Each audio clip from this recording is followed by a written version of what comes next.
Chapter 10. The Ancient Genetic Connection. The muscular gentleman jumps in. This may sound ridiculous or far-fetched, but I assure you, it's completely serious. Furthermore, after the events you witnessed tonight, you should be more or less on board with these details. Having said this, he looks into each of their eyes, pausing briefly to see if any hold doubt. The woman begins again. So, who are we, and what do we want from you? We are one of several opposing factions in a secret war over magic.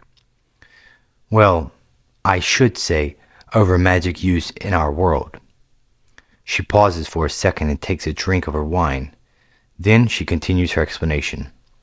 You see, there are ruling forces that everyone knows about. Your governments, politicians, banks, and corporations. Then there are shadow ruling parties. Our organization, the Dawn of Arcanum, is one of these shadow ruling parties. We have spent millennia struggling against the other two shadow organizations. Before we go any further into this explanation, you need some backstory to understand the full gravity of what is really happening in this world and to you.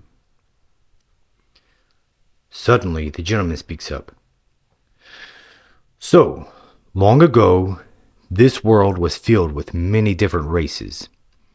Each of these races, at that time, had a certain number of their kind that were gifted. He suddenly sits up in his chair and looks sternly at them. Let me just be frank and say what I'm about to tell you will probably be fairly hard to swallow. However, I assure you that it is all factual, and we will soon prove it to each of you.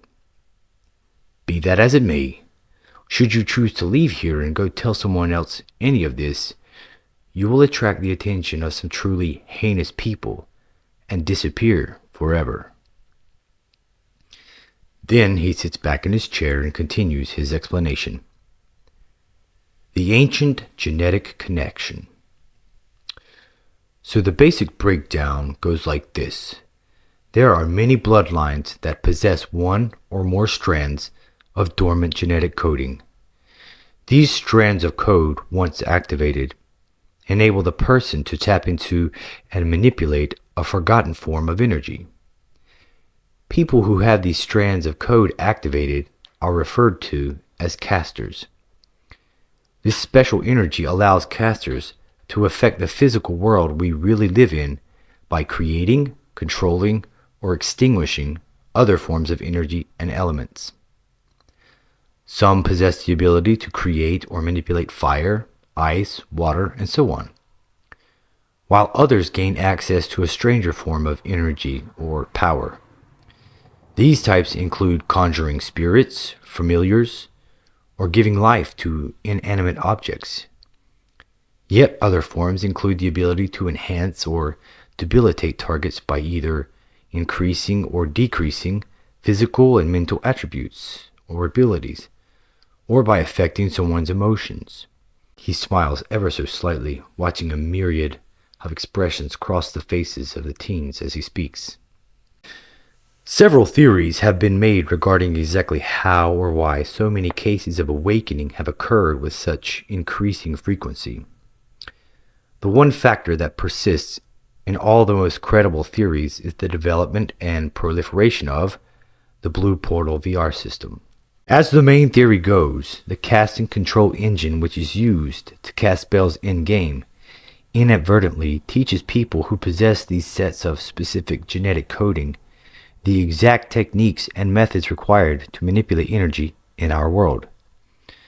The chants and motions used by casters in the virtual world cause the dormant genetic coding within those of certain lineage to awaken or activate, and enable the use of certain abilities here in the real world. The first known directly related case is when a player who was casting a fire spell during a virtual battle created a real fireball in the portal center, and 3 people were instantly burned alive. One died, while the other 2 survived, and the whole ordeal was swept under the rug by an unknown organization. Naturally, a cover story was released by officials, and since then, there have been many incidents of potential casters gaining these special abilities, or awakening. Most of these awakened casters have been killed, captured, or recruited by one of the shadow organizations. However, there are an unknown number of casters who are roaming freely, unchecked, but always on the run. These drifters are marked and are constantly being hunted by the rivaling organizations. The massive man pauses to let them absorb the information, then begins once again. Some wish to eliminate them out of fear or disdain, while others seek to study them and harness their power for themselves. There are also those who feel they are saviors, a success on a plan laid out millennia ago. The first group I described are what many would call the Illuminati.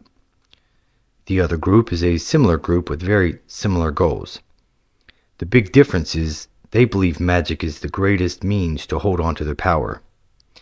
They do not respect magic as a part of nature, but instead see it as a potent weapon for them to control. We call this group the Arcane Shadow Sect, or simply Shadow for short. Some in our organization have even claimed that long ago these two were one organization. However, a rift between members of their leadership due to these polarized views led to the original organization splitting off into two separate entities. We, the Dawn, are the third shadow organization, and we work to see magic use grow freely in our world. We believe at some point this conflict will grow beyond the shadows, and at that point, we will need the help of the Ancient Ones. That is what we call the society that escaped to another realm in order to survive. The sudden surge in awakenings is a sign that this time is now upon us. For this reason, we must be more aggressive than ever in acquiring new casters as assets for our cause, or setting them free as drifters. As drifters, we can be sure they will not join up with our opposition, and we hope they are not caught or killed by them either. The blonde woman takes over the explanations. It seems that the technology developed by Blue Tech Industries teaches the proper technique for glyphing and chanting required to cast spells. We don't know how this has happened. However, our best theories yet are that either the design was sent by some spiritual link or soul link from the universe, or that some magic user sent that information from another dimension where magic is still active.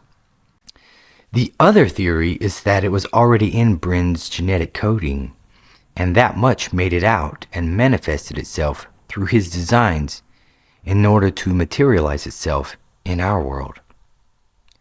Then a man with a booming voice calls out from the back, "Either way, it doesn't matter. It has happened, and magic use is growing every day. Come closer, and I will show you one more thing." The teens look at him and realize it's the man who brought them here. So they look at each other, shrug, and head towards the back.